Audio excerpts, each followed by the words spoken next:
All right, so let's get on now with Thursday study.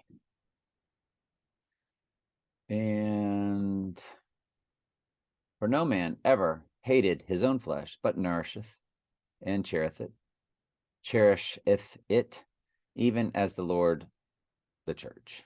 For we are members of his body, of his flesh, and of his bones. For this cause shall men leave his father and mother, and shall be joined unto his wife, and they shall be one flesh. This is a great mystery, but I speak concerning Christ and the church. Nevertheless, let every one of you, particular, so love his wife,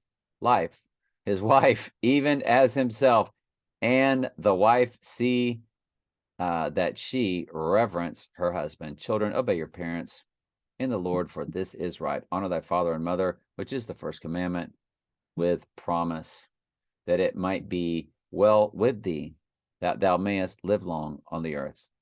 And ye fathers, provoke not your children to wrath, but bring them up in the nurture and admonition of the Lord. In other words, tell your kids truth about Jesus. This is sheep talking to sheep. Servants, be obedient to them that are your masters, according to the flesh, with fear and trembling, and singleness of your heart, as unto Christ, not with eye service as men pleasers, but as the servants of Christ, doing the will of God from your heart. Sounds like you got free will, but you don't, because the Lord controls your heart. And did I not? It was 28 to 4.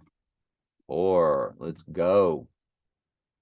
Then Nebuchadnezzar spake and said, Blessed be the God of Shadrach, Meshach, and Abednego, who have sent his angel and delivered his servants that trusted in him, and have changed the king's word, and yielded their bodies, that they might not serve nor worship any god except their own God. Therefore I make a decree that every people, nation, and language which speak anything amiss the God of Shadrach, Meshach, and Abednego shall be cut in pieces, and their houses shall be made a dunghill, because there is no other God that can deliver after this sort. Then the king promoted Shadrach, Meshach, and Abednego in the province of Babylon. Let's begin chapter 4. And see Nebuchadnezzar there loving Daniel's God, but gets set back into his own heart himself. And then God will call Nebuchadnezzar. Nebuchadnezzar writes this chapter. Sometimes he's speaking in the first person, and sometimes he'll refer to himself in the third person.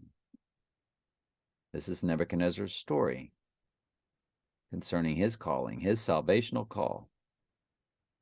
Just as Paul was called on the road to Damascus when his name was Saul and he was killing Christians, and then changed his name to Paul and ended up writing all those epistles. So Nebuchadnezzar, though not a name change, was called and had the heart change, called by the Lord. Nebuchadnezzar, the king, unto all people, nations, and languages that dwell in all the earth, peace be multiplied unto you. See, it's Nebuchadnezzar writing. I thought it good to show the signs and wonders that the high God have wrought toward me. First person.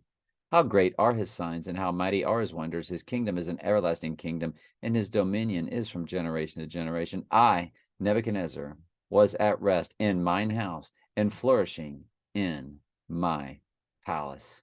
Semicolon. End of today's lesson. I love you very much. Ask questions anytime. That's what I'm here for.